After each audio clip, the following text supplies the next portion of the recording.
This isn't bioluminescence, it's photonics, nature's ability to bend, split, and otherwise manipulate light into the most dazzling colors you've ever seen, more brilliant than anything we see on land. Today, we're exploring how 5 animals use light to their advantage, because in the ocean, color isn't about show, it's about survival. Let's jump in. When we think of animals that make light, we often think of the deep sea. Flashes of blue in the dark, glowing jellyfish, or anglerfish with their eerie lanterns. But there's another way creatures work with light that's even stranger. They don't make their own glow at all.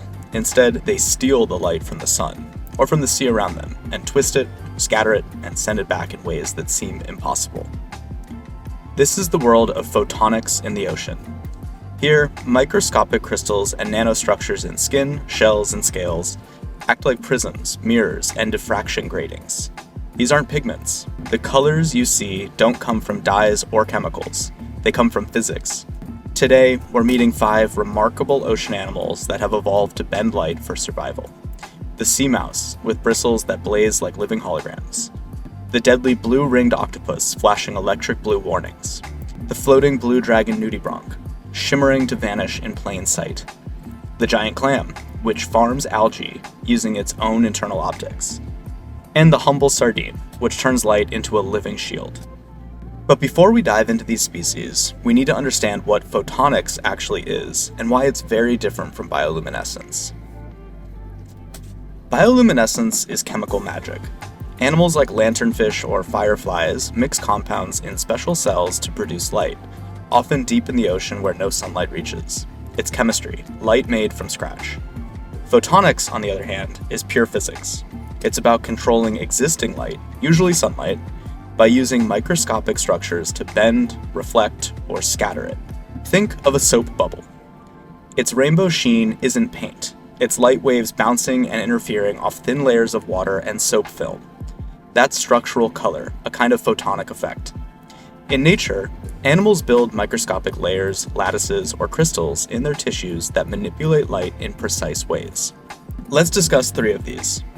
Iridophores. These are cells with stacks of plate-like crystals that reflect specific wavelengths. There are photonic crystals, regular nanoscale patterns that scatter light into vibrant colors. And then there are multi-layer reflectors, like mirrors tuned for particular hues. These systems can be more vivid than pigments, because structural colors don't fade. As long as the microstructure stays intact, the colors remain as bright as the day the animal grew them. And in the ocean, where light behaves differently, filtered, polarized, blue shifted, these structures can do extraordinary things. Okay, so let's start with the sea mouse. It's a polychaete worm. Yes, that thing is a worm that lives on sandy seabeds in the North Atlantic and Mediterranean. From above, it looks unremarkable, a fuzzy reddish-brown oval, maybe 10 to 20 centimeters long. But its fur, quote-unquote, is made of stiff bristles called setae, and under the right light, they ignite. These bristles are actually photonic crystals, microscopic tubes with layered walls that reflect light at specific wavelengths. When viewed head-on, they shine deep red, but from the side, they blaze green and gold. Scientists have discovered these colors come from the bristles' internal structure, not pigments. The walls are arranged like the layers in a DVD or holographic sticker, interfering with light waves to produce shimmering, angle-dependent colors. Why? Possibly as a warning. Sea mice are predators of small invertebrates, but they're also prey for fish and crabs. Those sudden flashes might signal, "I'm toxic," or simply startle attackers. To me, it's incredible. A humble worm buried in sand, carrying technology that looks like it belongs on a banknote or a security hologram. Next, let's look at the blue-ringed octopus. This is a small, golf ball to tennis ball sized octopus, but it carries enough venom to kill dozens of people. Most of the time, its body is pale yellow-brown, blending into sand or coral. But when threatened, it explodes into a display of flashing electric blue rings across its body and arms. These rings aren't pigment. They're produced by iridophores, specialized cells containing stacks of light-reflecting plates made of guanine crystals. The octopus can contract muscles to instantly reveal or hide these cells, switching its photonic display on and off like a strobe. The blue color is especially visible underwater because seawater filters out reds and yellows quickly, but blue penetrates deeper. That makes this octopus's warning impossible to miss, even in murky shallows. It's a signal honed by evolution. Touch me and you won't survive. And unlike pigment-based color changes, photonic iridophores produce a purity and brightness that can't be matched by simple skin dyes. In a way, the blue-ringed octopus has evolved a weaponized light show. Next up is the blue dragon nudibranch. It's a small, drifting sea slug that lives at the ocean's surface, feeding on venomous siphonophores like the Portuguese man-of-war. It's stunning. The top of its body is a silvery blue, and its finger-like appendages, called serrata, shimmer with electric blues and silvers.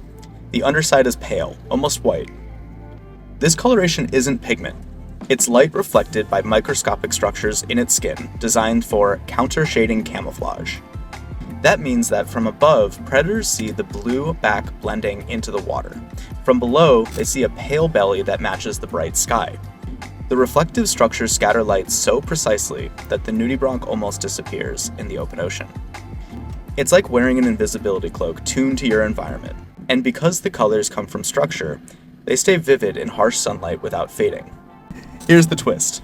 The nudibranch also stores the venom from its prey in its serrata, so even if the camouflage fails, it's still a dangerous mouthful.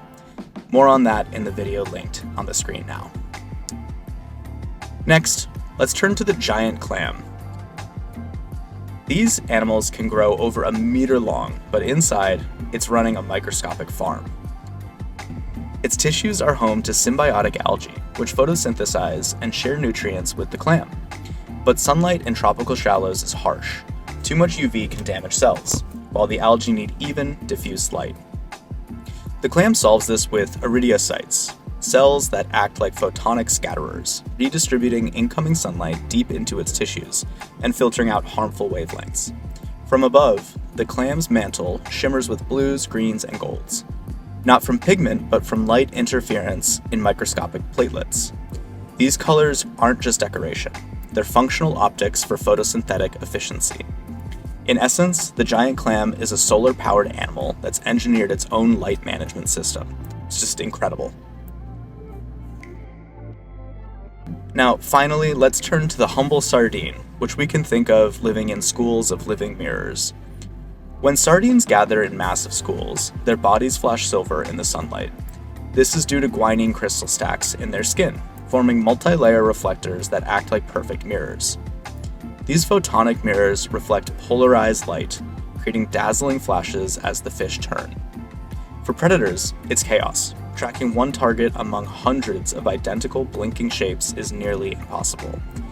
This confusion effect only works because structural reflections are brighter and sharper than pigment-based colors could ever be. It's not just camouflage, it's optical warfare. So, why do photonics matter for ocean species? From holographic worms to mirrorfish, these creatures show that evolution doesn't just work with flesh and bone, it works with light itself. Photonics is different from bioluminescence. It's not about making light, but mastering it, bending it, amplifying it, hiding within it, or turning it into a weapon. And for me, it's a reminder that the ocean's wonders aren't just biological. They're physical, chemical, and optical. Nature is a designer, engineer, and physicist, all rolled into one. This is The Curious Current. Thank you so much for watching, and remember, stay curious and stay current. Thanks so much for watching. I hope you learned something today. If you enjoyed the video, consider liking it, subscribing, and letting me know in the comments what you'd like to learn about next. I'm always looking to hear what you're interested in. My name is Ned, I'm a science storyteller, and this is The Curious Current, where we do deep dives into all the mystery of the ocean. There's so much more to learn, and we're just scratching the surface. As always, stay curious and stay current, and thank you for watching.